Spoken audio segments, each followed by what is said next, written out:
प्यारे बच्चों, उम्मीद करते हैं कि आप लोग का तैयारी अच्छे से चल रहा होगा। आज हम बहुत ही महत्वपूर्ण टॉपिक क्वाड्रेटिक इक्वेशन डिस्कस करने वाले हैं। साथ ही साथ इस चैप्टर से रिलेटेड प्रीवियस ईयर के क्वेश्चन को भी डिस्कस करेंगे।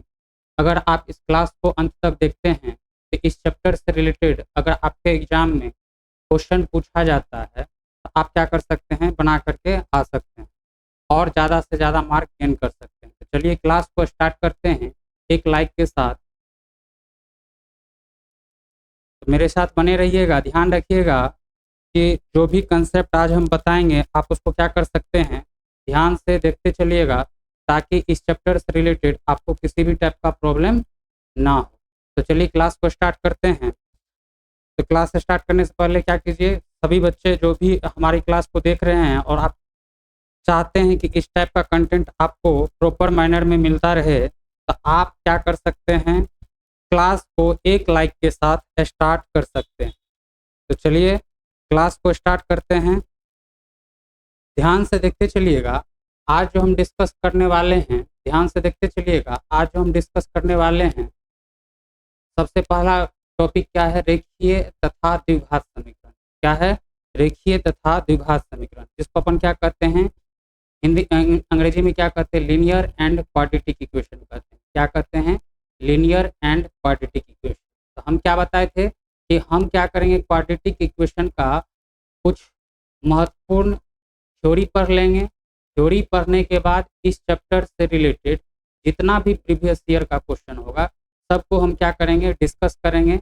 आप पेन और कॉपी लेकर के बैठिए ताकि हमारे साथ आप क्या कर सकते हैं, जो भी इस टॉपिक में इम्पोर्टेंट पॉइंट होगा आप उसको क्या कर सकते हैं, लिख सकते हैं। तो चलिए हम स्टार्ट करते हैं रेखीय समीकरण को। ये जो रेखीय समीकरण आपको दिख रहा है इसी को अपन क्या कहते हैं, लीनियर इक्वेशन कहते हैं। क्या कहते हैं? लीनियर इक्वेशन कहते हैं। तो लीनियर इक्वेशन को समझने से पहले हम क्या करते हैं, ध्यान से देखते चलिएगा। ध्यान से देखते चलिएगा। यहाँ देखिए, हम अगर लिख दिए A X plus B x plus C, या A x square plus B x plus C, या A cube plus A x square plus B x plus C, तो ये जो आपको दिख रहा है इसी को अपन क्या कहते हैं, एक्सप्रेशन कहते हैं। क्या कहते हैं? एक्सप्रेशन कहते हैं। अब अगर आपको लीनियर इक्वेशन समझना है या क्वाड्रेटिक इक्वेशन समझना है, तो इस चीज़ को अगर समझना है तो हम क्या समझते हैं, सबसे पहले डिग्री को समझते हैं कि डिग्री क्या होता है, जिसको हिंदी में क्या कहते हैं, घात कहते हैं। तो अगर आप डिग्री समझ जाइएगा तो आप लीनियर भी समझ जाइएगा, क्वाड्रेटिक भी समझ जाइएगा और पॉलिनोमियल इक्वेशन भी किसको कहते हैं ये आप समझ जाइएगा। तो ध्यान रहे कि ये जो हम लिखे हैं इसको क्या कहते हैं, एक्सप्रेशन कहते हैं। अगर आपको लीनियर इक्वेशन या क्वाड्रेटिक इक्वेशन या पॉलिनोमियल इक्वेशन के बारे में जानना है तो उसको जानने से पहले आपको किसके बारे में जानना पड़ेगा, डिग्री के बारे में जानना पड़ेगा। किसके बारे में जानना पड़ेगा? डिग्री के बारे में। और डिग्री को ही क्या कहते हैं, घात कहते हैं। यहाँ देखिए, यहाँ जो आपको फर्स्ट एक्सप्रेशन हम लिखे हैं, क्या लिखे हैं, A X plus B x plus C. तो ये जो आपको दिख रहा है A X plus B x plus C, आप बताइए यहाँ पे एक्स का जो है A X plus B x plus C नहीं, यहाँ देखते चलिएगा, ए एक्स स्क्वायर कर देते, A x square plus 3x plus C है। ये क्या है, एक एक्सप्रेशन है। A x square plus B x plus सी क्या है, एक एक्सप्रेशन है। अब इस एक्सप्रेशन में अगर आपसे हम पूछे, क्या पूछे कि इसमें x का जो मैक्सिमम पावर है, x का जो मैक्सिमम पावर है वो क्या है। ध्यान से सुनते चलिएगा। हम क्या पूछे हैं कि ए x square plus B x plus C में x का जो मैक्सिमम पावर है वो क्या है। यहाँ देखिए, इस एक्सप्रेशन में x कितना बार यूज हुआ है, 2 बार यूज हुआ है। एक बार x का पावर क्या है, 2 है। एक जगह x का पावर क्या है, 1। अब बताइए 2 और 1 में ज़्यादा कौन? तो 2 ज़्यादा है। इसका मतलब क्या हुआ कि इस एक्सप्रेशन का डिग्री जो है, जिसको हिंदी में क्या कहते हैं, घात, वो क्या है, 2 के बराबर है।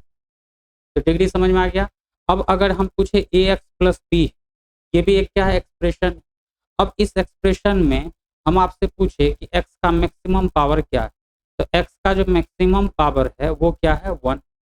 इसका मतलब इस एक्सप्रेशन का जो डिग्री हो गया वो क्या हो जाएगा, 1 के बराबर हो जाएगा। अगर आपसे पूछे कि ए X cube plus B X square plus C X plus D equal to 0, ये डी इक्वल टू 0 नहीं है, इसको डी इक्वल टू 0 को हम क्या कर दे रहे हैं, कैंसिल कर रहे हैं। यहाँ देखिए क्या लिखा हुआ है कि ए X cube plus B X square plus C X plus D.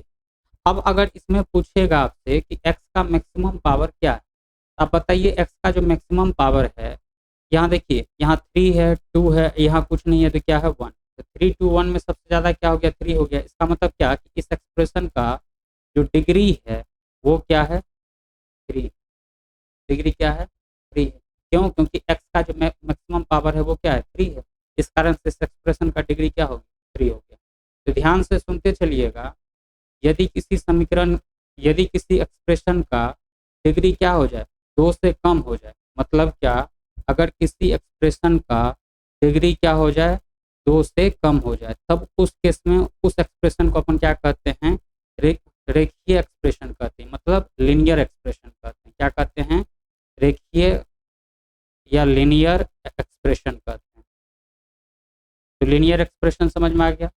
इसका मतलब क्या हुआ कि ए एक्स प्लस बी का डिग्री क्या है 1 है।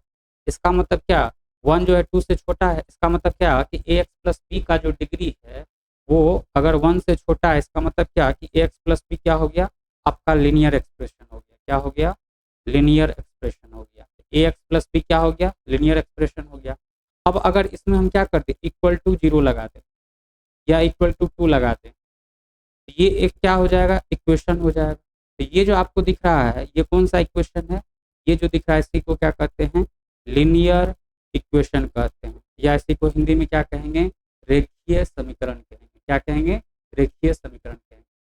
हम अभी क्या बताए हैं कि अगर आपको लीनियर, क्वाड्रेटिक और पॉलिनोमियल इक्वेशन के बारे में समझना है या जानना है, तो उससे पहले आपको किस किस चीज़ को जानना पड़ेगा कि एक्सप्रेशन क्या होता है, उसके बाद डिग्री, डिग्री का मतलब क्या हो गया, घात क्या होता है। अगर ये आप जान लिए तो आप किसी भी एक्सप्रेशन को कह सकते हैं ये लीनियर है या पॉलिनोमियल है या क्वाड्रेटिक है या क्यूबिक। तो अभी हम क्या बताए हैं कि किसी एक्सप्रेशन का अगर डिग्री क्या हो जाए 2 से कम हो जाए, तब उस केस में उस एक्सप्रेशन को क्या कहते हैं, लीनियर एक्सप्रेशन कहते हैं। और अगर उस एक्सप्रेशन में, लीनियर एक्सप्रेशन के एक्सप्रेशन में हम अगर इक्वल टू का भी साइन एड ऑन कर दें, तब उस केस में उसको अपन क्या कहते हैं, लीनियर इक्वेशन कहते हैं। जैसे कि ए एक्स प्लस बी का डिग्री जब हम फाइंड आउट किए कितना आया, 1 आया। क्यों? क्योंकि एक्स का मैक्सिमम पावर क्या है, 1 है। तो उस केस में हम क्या देख पा रहे हैं कि ए एक्स प्लस बी का डिग्री क्या हो गया, 2 से कम हो गया। अगर ए एक्स प्लस बी का डिग्री 2 से कम हो गया, इसका मतलब क्या हुआ कि ए एक्स प्लस बी क्या है, लीनियर एक्सप्रेशन है। अगर ये लीनियर एक्सप्रेशन है, इसका मतलब ये हुआ कि ए एक्स प्लस बी में अगर हम इक्वल टू 0 लगा दें या इक्वल टू 2 लगा दें, तो उस केस में ये जो A X plus B equal to 0 है वो क्या कहलाएगा, लीनियर इक्वेशन कहलाएगा। क्लियर है? अब रेखीय समीकरण क्या होता है ये समझ में आ गया। अब हम इसका डेफिनेशन देखते हैं। ये जो देखिए, ये जो आपको x दिख रहा है इसको क्या कहते हैं, क्या कहते हैं, वेरिएबल कहते हैं। और इसी को x को क्या कहते हैं, वेरिएबल कहते हैं। और हिंदी में इसको क्या कहते हैं, चर कहते हैं, चर राशि। ठीक, तो x क्या है, वेरिएबल है, 2 क्या है, कांस्टेंट मतलब अचर। तो ये सब आप बचपन से पढ़ते हुए आ रहे हैं, तो ध्यान दे करके समझते चलिए, ताकि आगे जो भी कंसेप्ट इस चैप्टर से में आएगा अब वो आपको क्या आ जाए, समझ में आना स्टार्ट हो जाए। और अगर कंसेप्ट आपको अगर समझ में आ गया तो इस चैप्टर से रिलेटेड जितना भी क्वेश्चन होगा आप क्या कर सकते हैं, बना सकते हैं। तो ध्यान से देखते चलिएगा। हम अभी क्या बताएं, रेखीय समीकरण क्या है ये आपको समझ में आ गया। अब इसी को हम देखते हैं। ऐसी रेखिक बहुपद जिनमें अज्ञात चरों की संख्या क्या हो, 1 हो, उसे हम क्या कहते हैं, एक चर वाली रेखीय समीकरण कहते हैं। क्या कहते हैं, एक चर वाली रेखीय समीकरण कहते हैं। चर का मतलब क्या हो गया, चर का मतलब क्या हो गया, ध्यान से देखते चलिएगा। चर का मतलब क्या हो गया, वेरिएबल।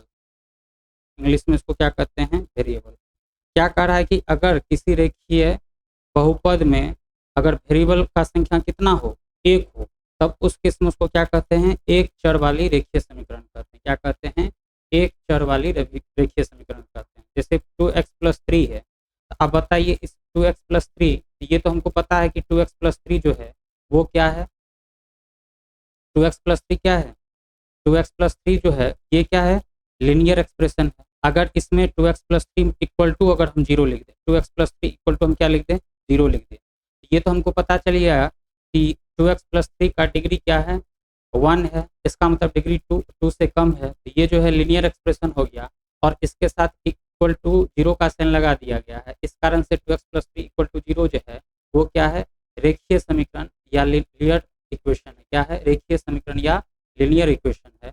अब ये लीनियर इक्वेशन में भी कौन सा इक्वेशन है, तो ये जो है एक चर वाली रेखीय समीकरण है। ये जो आपको दिख रहा है ये क्या है, एक चर वाली रेखीय समीकरण है। क्यों, क्योंकि इसमें जो वेरिएबल है, मतलब क्या, चरों की संख्या है, वो कितना है, एक है, और वो क्या है, एक्स। एक्स के अलावा तो ऐसा नहीं है, वाई यूज किया गया है, नहीं यूज किया गया। इसका मतलब 2x+3 इक्वल टू 0 क्या है, एक रेखीय समीकरण। रेखीय समीकरण में भी कौन सा रेखीय समीकरण है, तो एक चर वाली रेखीय समीकरण। क्यों, क्योंकि इसमें चरों की संख्या कितना है, मतलब क्या, वेरिएबलों की संख्या कितना है, एक, और वो क्या है, एक्स। तो आपको अब रेखीय समीकरण समझ में आ गया होगा किसको कहते हैं। अब यहाँ ध्यान से देखते चलिएगा, अगर मान लेते हैं कि चरों की संख्या क्या हो जाए, 2 हो जाए, तो उसको क्या कहते हैं, क्या कहते हैं, द्विपद रेखीय समीकरण कहते हैं। मतलब क्या, दो अज्ञात चरों के समीकरण को दो चर वाली रेखीय समीकरण कहते हैं। क्या कहते हैं, दो चर वाली रेखीय समीकरण कहते हैं। जैसे 2x+3y इक्वल टू 0 है, ये तो हमको ये कंफर्म पता चल रहा है कि 2x+3y जो है इसका ये जो 2x+3y है ये क्या है, लीनियर एक्सप्रेशन है, क्योंकि इसका डिग्री क्या है, 1 है। अगर ये 2x+3y लीनियर एक्सप्रेशन है और इक्वल टू 0 लगा दी थी, ये लीनियर इक्वेशन हो गया। और अगर ये लीनियर इक्वेशन है तो इसका मतलब क्या, कि अब ये लीनियर इक्वेशन में भी कौन सा लीनियर इक्वेशन है, तो दो चर वाली लीनियर इक्वेशन है, मतलब दो चर वाली रेखिक समीकरण है। क्यों, क्योंकि इसमें एक चर क्या है, एक्स है, और दूसरा चर क्या है, वाई। ये क्या हो गया, दो दो चर वाली रेखीय समीकरण हो गया। अब ये दो चर वाली रेखीय समीकरण भी समझ में आ गया। अब हम नेक्स्ट देखते हैं, ध्यान से देखते चलिएगा। अब क्या करा कि रेखीय समीकरणों को हल करने के लिए कौन कौन सा मेथड का यूज करते हैं, इसके बारे में अब हम क्या करेंगे, पढ़ेंगे। तो सबसे पहला मेथड क्या है, प्रतिस्थापन विधि। इसी को क्या कहते हैं, सब्स्टिट्यूशन मेथड कहते हैं। क्या कहते हैं, सब्स्टिट्यूशन मेथड कहते हैं। ध्यान से देखते चलिएगा।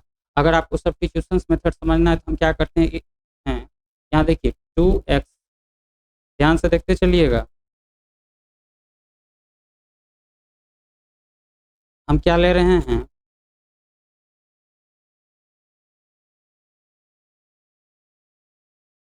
2x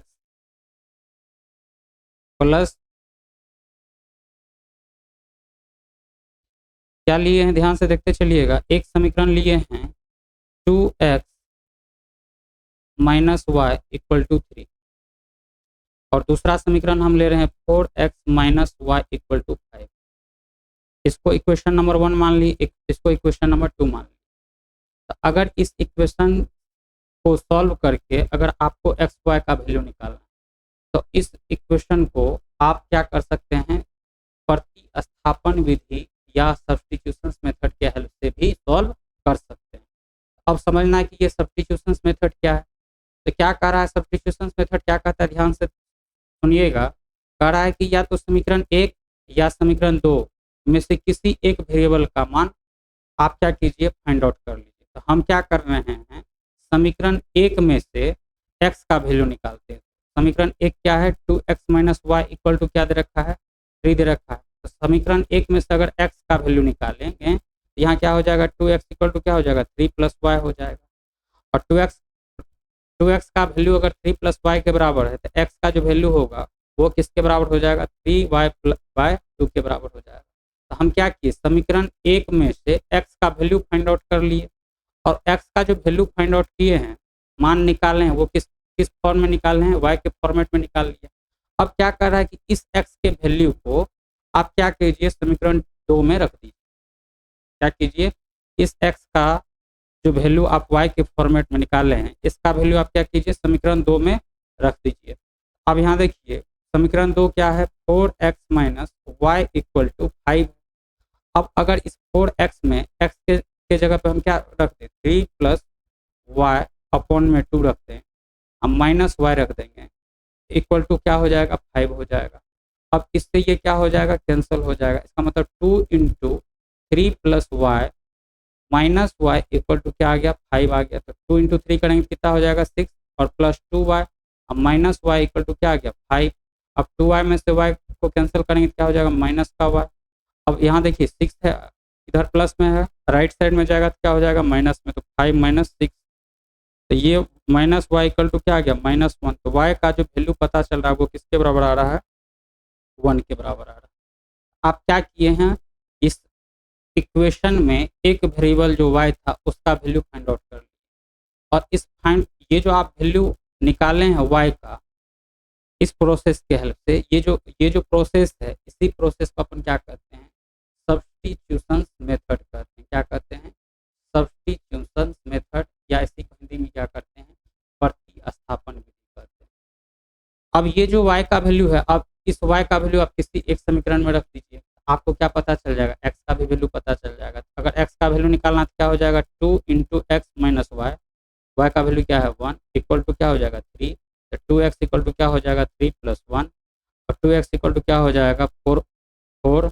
इसका मतलब x का जो वैल्यू आ जाएगा वो किसके बराबर आ जाएगा, 2 के बराबर आ जाएगा। किसके बराबर आ जाएगा वैल्यू x का, 2 के बराबर आ जाएगा। हम क्या किए, इस इक्वेशन में को हमको क्या कहा था सॉल्व करने के लिए, और इस इक्वेशन को सॉल्व करने के बाद हम क्या किए, x और y का वैल्यू निकाले हैं, और ये जो x और y का आप वैल्यू निकाल रहे हैं, जिस प्रोसेस से निकाले हैं उसी को अपन क्या कहते हैं, सब्स्टिट्यूशन मेथड या प्रतिस्थापन विधि कहते हैं।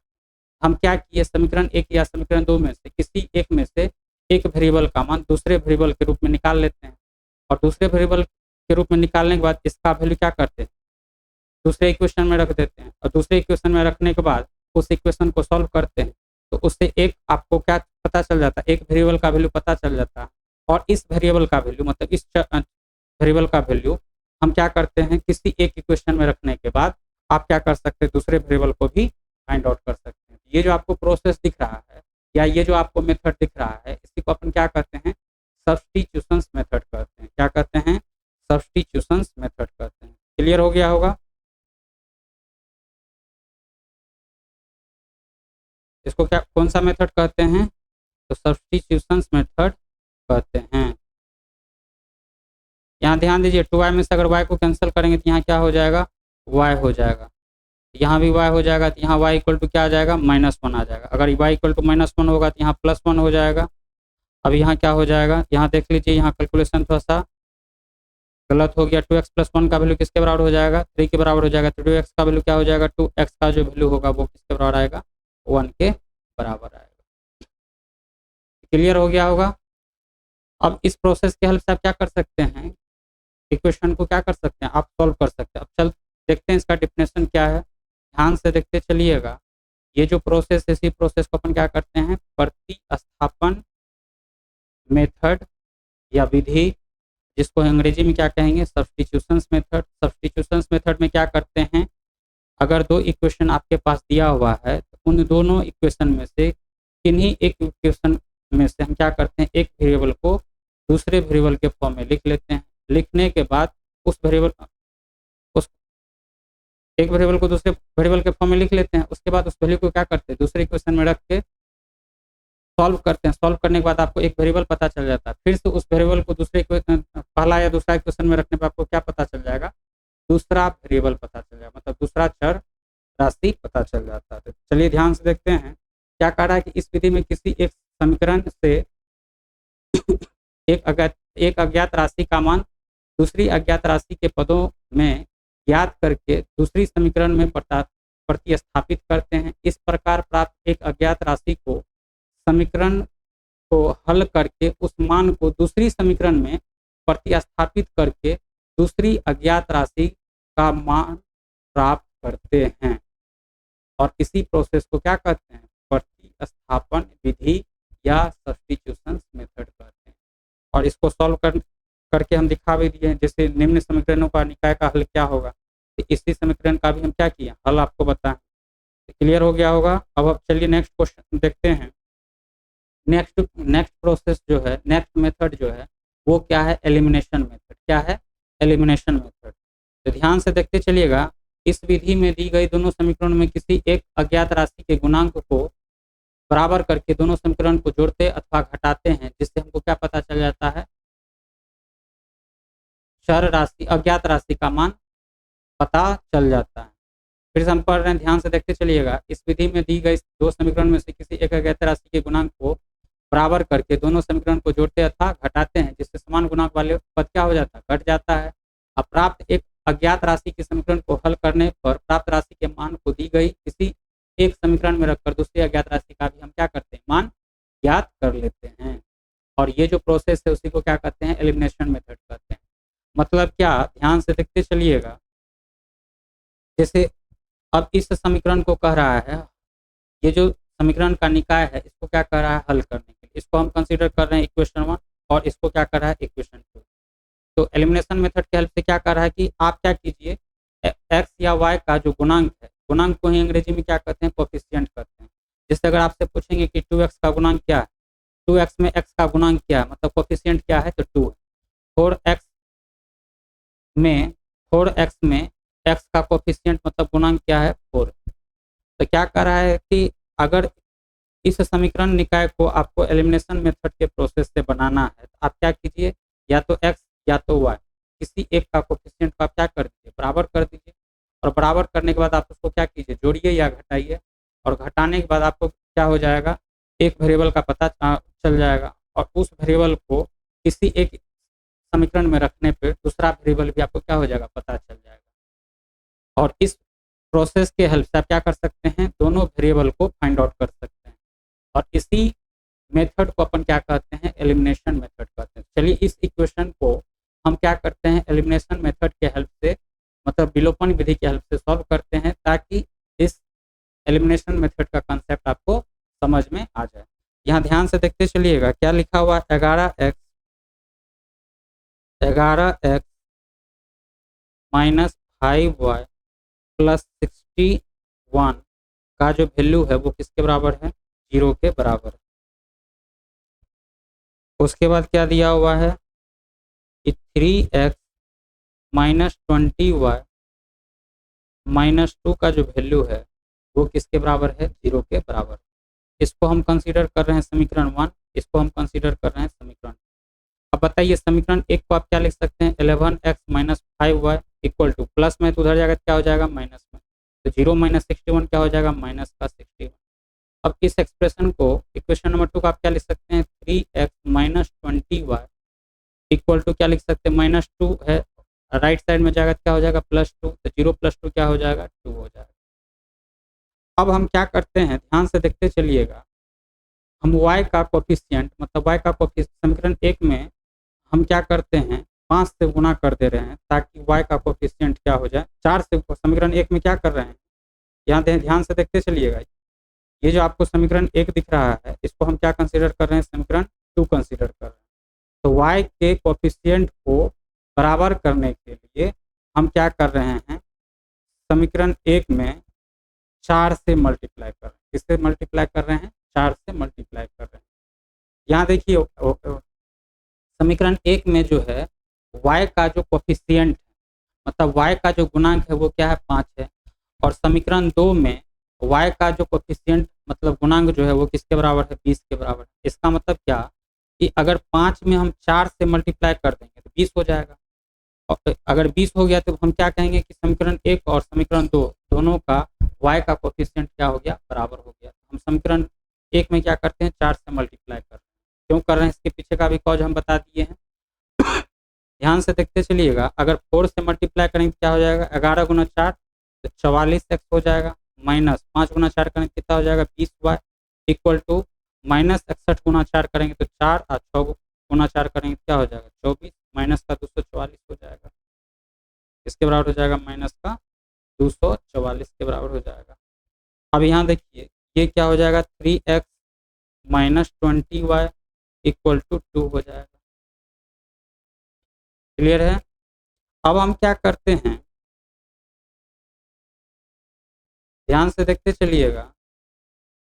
अब इस इक्वेशन को हम क्या कर रहे हैं, जोड़ रहे हैं, जोड़ेंगे नहीं, घटा रहे हैं। तो अगर घटाएंगे तो यहाँ माइनस आ जाएगा, यहाँ माइनस है तो यहाँ क्या आ जाएगा, प्लस आ जाएगा। अगर यहाँ प्लस है तो यहाँ क्या हो जाएगा, माइनस हो जाएगा। अब बताइए, प्लस का 20y माइनस का 20y कैंसिल हो जाएगा। अभी यहाँ क्या है, 44x माइनस 3x। तो 44x में से अगर 3x को घटाएंगे तो क्या हो जाएगा, 41 का x। और 244 में से अगर 2 को घटाएंगे तो क्या हो जाएगा, 242 हो जाएगा। कितना हो जाएगा, 242 हो जाएगा। इसका मतलब क्या हुआ,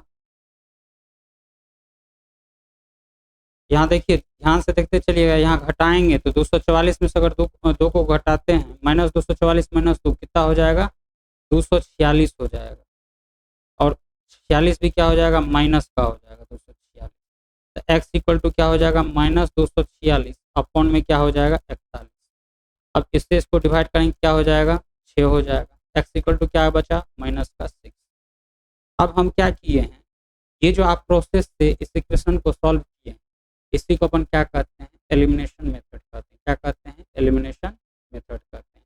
अब इस x का वैल्यू किसी एक इक्वेशन में रख करके आप क्या कर सकते हैं, y का भी वैल्यू निकाल सकते हैं। हम क्या कर रहे हैं, इस इक्वेशन में सपोर्टेड इक्वेशन नंबर, ये जो आपको इक्वेशन दिख रहा है, इसमें हम क्या कर रहे हैं, x का वैल्यू रख रहे हैं। 11 into minus 6 minus 5y plus का 61 इक्वल टू क्या है, 0 है। 11 गुना 6 करेंगे क्या हो जाएगा, माइनस का 66 minus 5y plus 61 equal to 0। तो माइनस का 5y अब माइनस 66 प्लस का 61 क्या हो जाएगा, माइनस का 5 इक्वल टू 0। तो y का जो वैल्यू आएगा वो किसके बराबर आ जाएगा, माइनस का 1 के बराबर आ जाएगा। तो y का वैल्यू किसके बराबर आ जाएगा, माइनस 1 के बराबर आ जाएगा। तो इस इक्वेशन को अगर आप इस प्रोसेस के हेल्प से सॉल्व करते हैं और x और y का फाइंड आउट करते हैं, ये जो आप प्रोसेस कर रहे हैं इसी को अपन क्या कहते हैं, एलिमिनेशन मेथड, या इसी को क्या कहते हैं, विलोपन विधि कहते हैं। क्या कहते हैं, विलोपन विधि। हम उम्मीद करते हैं कि ये भी आपको समझ में आ गया होगा। अब हम नेक्स्ट मेथड देखते हैं इक्वेशन को सॉल्व करने के लिए क्या है, तो वो है आपका वर्ज गुणन विधि, जिसको अपन क्या कहते हैं, क्रॉस मल्टीप्लिकेशन मेथड कहते हैं। क्या कहते हैं, क्रॉस मल्टीप्लिकेशन मेथड। आप इस मेथड के हेल्प से भी क्या कर सकते हैं, किसी समीकरण के निकायों को आप क्या कर सकते हैं, हल कर सकते हैं। तो चलिए ध्यान से देखते चलिएगा। इस मेथड में हम करते क्या हैं कि मान लेते हैं कि दो समीकरण, पहला समीकरण आपको क्या हम कंसीडर कर रहे हैं, a1x plus b1y plus c1 equal to 0। क्या है, a1x plus b1y plus c1 equal to 0 है। और दूसरा हम इक्वेशन कंसीडर कर रहे हैं a2x plus b2y plus c2 equal to 0। अब ये जो आपको दो इक्वेशन दिया हुआ है, इसको सॉल्व करके आपको क्या करना है, x और y का वैल्यू निकालना। और वो जो x और y का वैल्यू निकालना है किस मेथड के हेल्प से निकालना है, तो क्रॉस मल्टीप्लिकेशन मेथड, या इसी को क्या कहते हैं, वर्ज गुणन विधि के हेल्प से आपको क्या करना है, x और y का वैल्यू फाइंड आउट करना है। हम इसके लिए क्या करते हैं, दिए हुए समीकरण को पुनः एक बार लिख लेते हैं। तो हम क्या कर रहे हैं, दिए हुए समीकरण को हम क्या बोले हैं, पुनः एक बार लिख लेंगे। तो क्या हो जाएगा, a1x plus b1y plus c1 equal to 0 हो जाएगा। और दूसरा इक्वेशन जो है उसको भी पुनः लिख लेंगे तो क्या हो जाएगा, a2x plus b2y plus c2 equal to 0। लिख लिए। अब मेरा टारगेट क्या है कि x लिखने के बाद हम क्या करते हैं, x वाले पोर्शन को ढक देते हैं। ध्यान से देखते चलिएगा, हम क्या किए, x वाले पोर्शन को ढकने के बाद आपको दो एरो दिख रहा होगा, एक रेड कलर का एरो है और दूसरा क्या है, येलो कलर का एरो है। तो रेड कलर का येलो का वैल्यू अब माइनस क्या करते हैं, येलो कलर का जो एरो का वैल्यू निकाल लेते हैं, उसको क्या करते हैं, x के बटे में लिख देते हैं।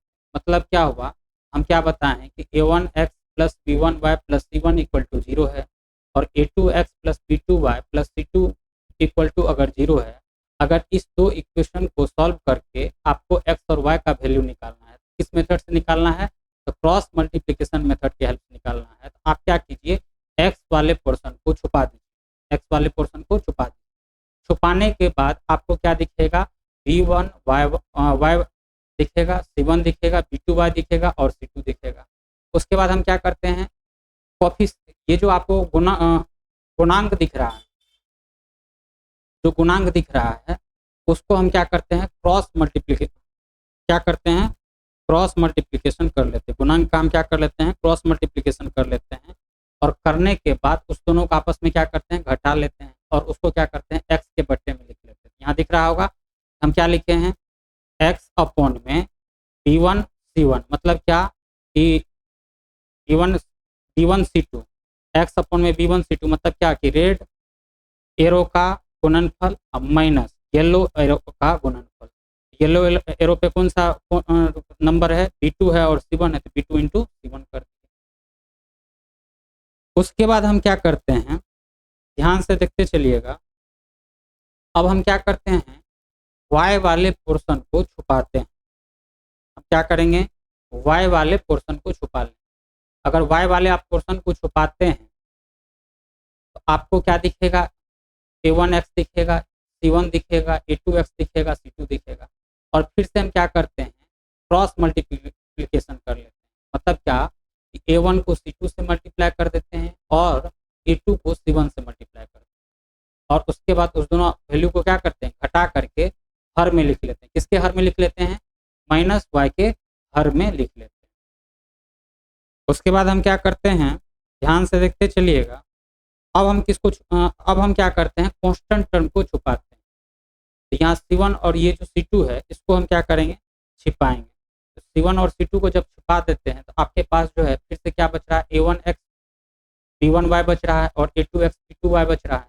उसके बाद हम क्या करते हैं, a1 को b2 से मल्टीप्लाई कर लेते हैं और a2 को b1 से मल्टीप्लाई कर लेते हैं। करने के बाद इस दोनों को घटा के हर में लिख लेते हैं। किसके हर में लिख लेते हैं, एक के हर में लिख लेते हैं।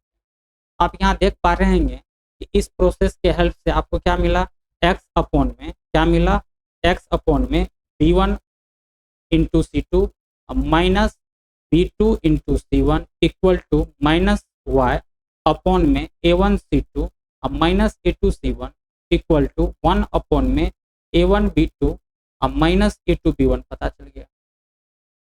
अब ये जो आपको एक्सप्रेशन दिख रहा है, इसी एक्सप्रेशन का हेल्प से हम क्या कर सकते हैं, x और y का वैल्यू फाइंड आउट कर सकते हैं। ध्यान से देखते चलिएगा।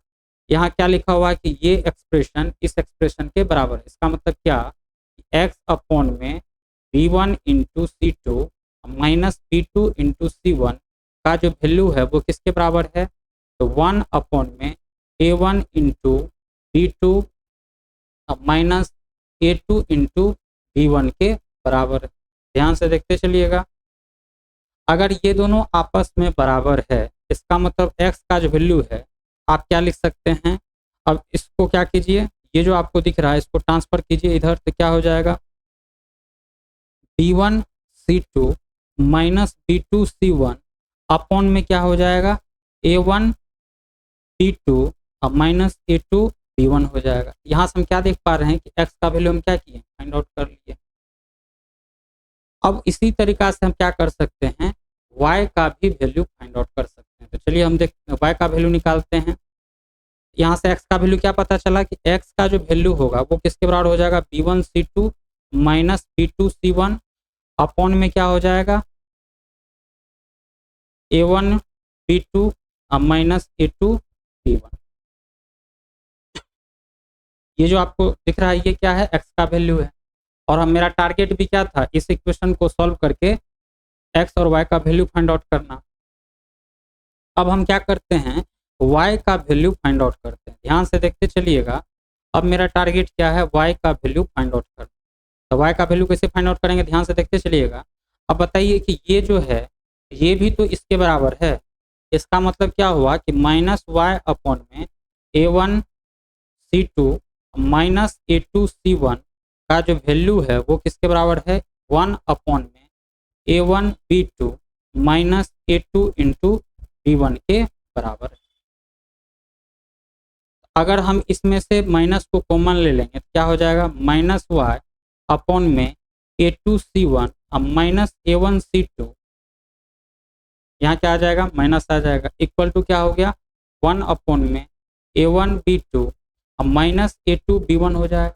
अब बताइए ये माइनस और ये माइनस क्या हो जाएगा, कैंसिल हो जाएगा। तो यहाँ क्या बच रहा है, y अपॉन में A2C1 minus A1C2 equal to 1 upon में A1B2 माइनस A2B1 बच रहा है। अब इसको हम क्या करते हैं, ट्रांसफर कर रहे हैं इधर, y इक्वल टू क्या पता चल गया कि A2C1 अब minus A2C1 minus A1C2 A2, ध्यान से देखते चलिएगा क्या बचेगा,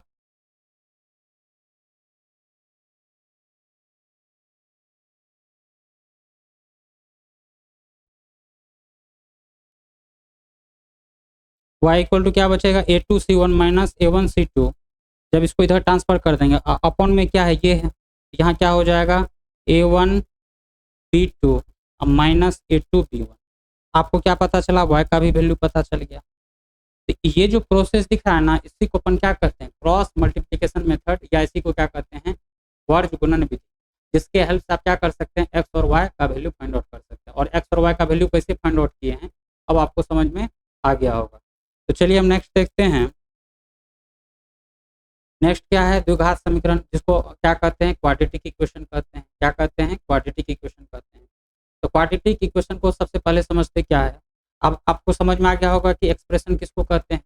यहाँ से ध्यान से देखते चलिएगा, ax² plus bx plus c, ध्यान से सुनिए, अगर किसी एक्सप्रेशन का डिग्री क्या हो जाए, 2 हो जाए, तब उस केस में डिग्री 2 हो जाए, इसका मतलब क्या है कि घात 2 हो जाए, तब उस केस में उस एक्सप्रेशन को अपन क्या कहते हैं, क्वाड्रेटिक एक्सप्रेशन कहते हैं। ये जो आपको अभी दिख रहा है ax² plus bx plus c क्या है, क्वाड्रेटिक एक्सप्रेशन। क्या है, क्वाड्रेटिक एक्सप्रेशन, क्वाड्रेटिक एक्सप्रेशन। अब यहाँ ध्यान दीजिए, अगर इस क्वाड्रेटिक एक्सप्रेशन में हम क्या कर दे, इक्वल टू 0 लिख देते, ax² plus bx plus c equal to 0, तो ये जो आपको दिख रहा है इसी को अपन क्या कहते हैं, क्वाड्रेटिक इक्वेशन कहते हैं। तो जिस एक्सप्रेशन का डिग्री 2 हो उसको अपन क्या कहते हैं, क्वाड्रेटिक एक्सप्रेशन कहते हैं, और जिस एक्सप्रेशन का डिग्री क्या हो, 2 से कम हो, उसको क्या कहते हैं, लीनियर एक्सप्रेशन कहते हैं। और यदि क्वाड्रेटिक एक्सप्रेशन में हम क्या कर दे, इक्वल टू 0 भी एड ऑन कर दे, तब उस केस में जो आपको एक्सप्रेशन दिखता है उसी को अपन क्या कर, जो आपको दिखेगा उसको क्या कहते हैं, इक्वेशन कहते हैं। तो ये जो आपको दिख रहा है ax² plus bx plus c equal to 0, ये क्या है, क्वाड्रेटिक इक्वेशन। क्यों, क्योंकि इसका घात कितना है, 2 है। घात क्या मतलब डिग्री, डिग्री क्या होता है कि एक्सप्रेशन में दिए हुए एक्स या आप कह ले वेरिएबल में जो है सबसे ज़्यादा पावर किसका है। तो यहाँ हम क्या देख रहे हैं, यहाँ जो है एक ही वेरिएबल यूज किया गया है, एक्स, इसमें एक्स में का जो मैक्सिमम पावर है वो क्या है, 2 है। इसका मतलब इसका डिग्री क्या है, 2 है। अगर इसका डिग्री 2 है तो ये क्या हो गया, क्वाड्रेटिक हो गया। और यहाँ इक्वल टू का साइन लगा हुआ है, इस कारण से इसको क्या कहते हैं, क्वाड्रेटिक इक्वेशन कहते हैं। अब यहाँ देखिए हम क्या लिए हैं कि मान लेते हैं कि a1 a2 a3 a4 a5 dot dot an जो है वो क्या है, वास्तविक संख्या है। तब f of x equal to जो है a0 plus a1 x1 plus a2 x² plus a3 x3 plus a1 a4 x4 dot dot an x1 को हम क्या कहते हैं, बहुपद कहते हैं, जिसको अंग्रेजी में क्या कहते हैं, पोलिनोमियल कहते हैं, जिसका घात क्या है, n है। तथा f of x equal to अगर 0 हो जाए तो उसको क्या कहते हैं, बहुपद समीकरण कहते हैं। ध्यान दीजिए, फिर से हम बता रहे हैं, क्वाड्रेटिक इक्वेशन स्टार्ट करने से पहले आपको यहाँ पे एक टर्म यूज किया गया है, बहुपद किसको कहते हैं, बहुपद को ही अंग्रेजी में क्या कहते हैं, पोलिनोमियल कहते हैं। क्या कहते हैं, पोलिनोमियल कहते हैं। तो कह रहा है कि आप किसी भी एक्सप्रेशन को आप क्या कह सकते हैं, पोलिनोमियल एक्सप्रेशन कह सकते हैं, कब, जब उसका डिग्री क्या हो जाए, 2 से ज़्यादा हो जाए। अब यहाँ देख पा रहे हैं कि इस ये जो आपको expression f of x equal to दिया हुआ है a0 अब plus a1x1 plus a2x2 plus a3x3 plus a4x4 dot dot dot an(xn). तो इसमें जो है x का मैक्सिमम पावर क्या है, n है। इसका मतलब अगर x का मैक्सिमम पावर n है तो वो n जो है वो क्या है, 2 से ज़्यादा है। अगर ये 2 से ज़्यादा है इसका मतलब क्या है, ये पोलिनोमियल एक्सप्रेशन हो गया। अगर इस पोलिनोमियल एक्सप्रेशन में को हम क्या कर दे, इक्वल टू 0 के फॉर्मेट में लिख दें। मतलब क्या, यहाँ ध्यान से देखते चलिएगा, f of x equal to क्या दे रखा है, a0 plus a1x1 plus a2x2 plus a3x3 plus dot dot dot an(xn).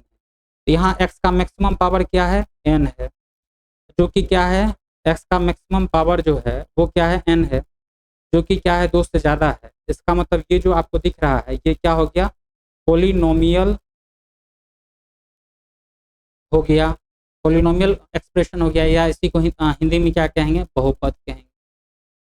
अब अगर इसका वैल्यू किसके बराबर हो जाए, 0 के बराबर हो जाए, मतलब a1 plus a1x1 plus a2x2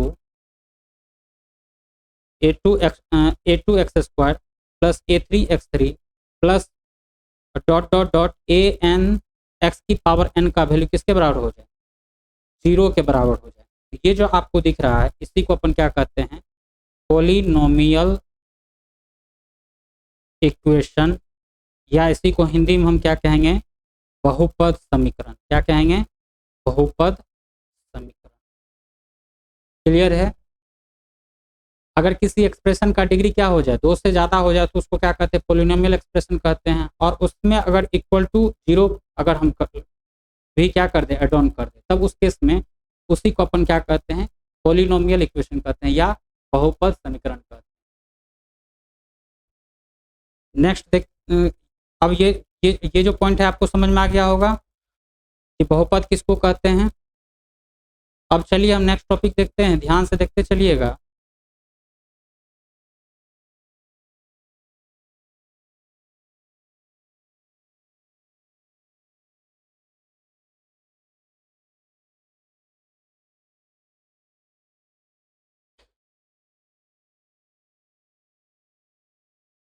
क्या करा कि यदि बहुपद समीकरण का घात क्या हो जाए, घात मतलब डिग्री 2 हो जाए, तब उस केस में उससे अपन क्या कहते हैं, द्विघात समीकरण कहते हैं। यहाँ देखिए ये जो ax² plus bx plus C है, तो ये जो है इसका डिग्री क्या हो जाए, अभी हम क्या बताए, ध्यान से देखते चलिएगा। अगर डिग्री का वैल्यू 2 से कम हो जाए तब उसको क्या कहते हैं, लीनियर।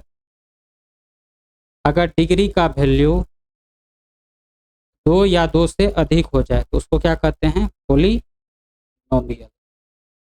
यहाँ देखिए इसका डिग्री क्या है, 2 है, इसका मतलब ये इसको अपन पोलिनोमियल भी कह सकते हैं। अब पोलिनोमियल एक्सप्रेशन में भी कौन सा एक्सप्रेशन है, ये जो है क्वाड्रेटिक एक्सप्रेशन है, क्वाड्रेटिक एक्सप्रेशन है। क्यों, क्योंकि इसका जो डिग्री है, डिग्री मतलब घात, डिग्री जो है वो क्या है, 2 के बराबर। क्लियर हो गया होगा। ये जो आपको ax² प्लस bx प्लस सी दिख रहा है, ये क्या है, द्विघात समीकरण है।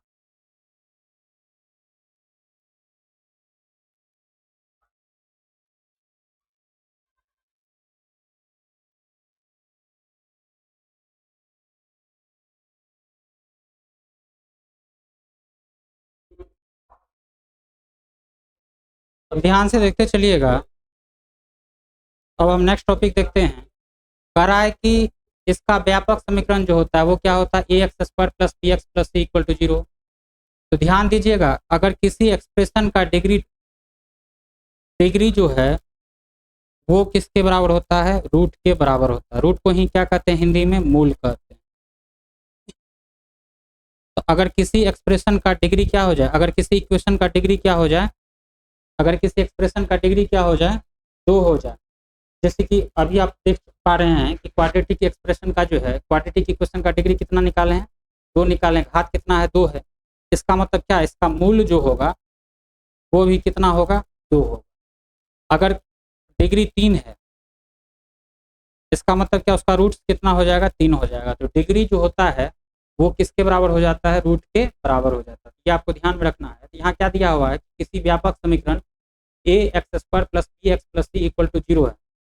इसका मतलब क्या है कि ए x square plus B x plus c equal to 0 जो है वो क्या है, क्वाड्रेटिक इक्वेशन है। अगर ये क्वाड्रेटिक इक्वेशन है तो इसका रूट्स कितना होगा, मूल कितना होगा, 2 होगा। और वो 2 मूल जो होगा वो क्या होगा, एक मूल को अगर हम अल्फा मान लेते हैं, दूसरे मूल को अगर हम बीटा मान लेते हैं, तो अल्फा वाला मूल जो होगा वो क्या हो जाएगा, minus b plus root under b square minus 4ac अपॉन में 2a। और दूसरा मूल जो होगा वो क्या हो जाएगा, minus b minus root under b square minus 4ac अपॉन में 2a। इसी को हम मर्ज करके यहाँ पे लिख दिए हैं। इसके 2 मूल होंगे, x 2 मूल होंगे minus b plus minus root under b square minus 4ac अपॉन में 2a। अब यहाँ देखते चलिएगा, ये जो बी स्क्वायर माइनस 4ac है, इसी को अपन क्या कहते हैं, डिस्क्रिमिनेंट कहते हैं, जिसको अपन किसी से रिप्रेजेंट करते हैं, डी से रिप्रेजेंट करते हैं। तो डी का जो वैल्यू है, डी का जो वैल्यू है वो किसके बराबर है, बी स्क्वायर माइनस 4ac के बराबर है। इसी को हिंदी में क्या कहते हैं, विविध कर, या अंग्रेजी में इसको क्या कहते हैं, डिस्क्रिमिनेंट कहते हैं, जिसको अपन किसी से रिप्रेजेंट करते हैं, डी से रिप्रेजेंट करते हैं। और डी का जो वैल्यू होता है वो किसके बराबर होता है, बी स्क्वायर माइनस 4ac के बराबर होता है। तो ये आपको समझ में आ गया है। तो हम क्लास को यहीं एंड करते हैं। इस चैप्टर से रिलेटेड और बहुत ही महत्वपूर्ण थ्योरी के बारे में डिस्कस करेंगे। जब थ्योरी डिस्कस हो जाएगा तो इस चैप्टर से रिलेटेड हम क्या करेंगे, जो भी क्वेश्चन आपके एग्जाम में पूछा गया हो, चाहे वो पैरामेडिकल हो चाहे वो पॉलिटेक्निक हो, हम क्या करेंगे, सारा का सारा क्वेश्चन को डिस्कस करेंगे। आपसे हम बस ये रिक्वेस्ट करते हैं कि जो भी थ्योरी आपको पढ़ाया जा रहा है आप उसको क्या कीजिए, एक बार देख लीजिए, ताकि जब हम क्वेश्चन बनाएं तो आपको किसी भी टाइप का प्रॉब्लम ना हो। तो चलिए मिलते हैं अगली क्लास में, तब तक के लिए बाय।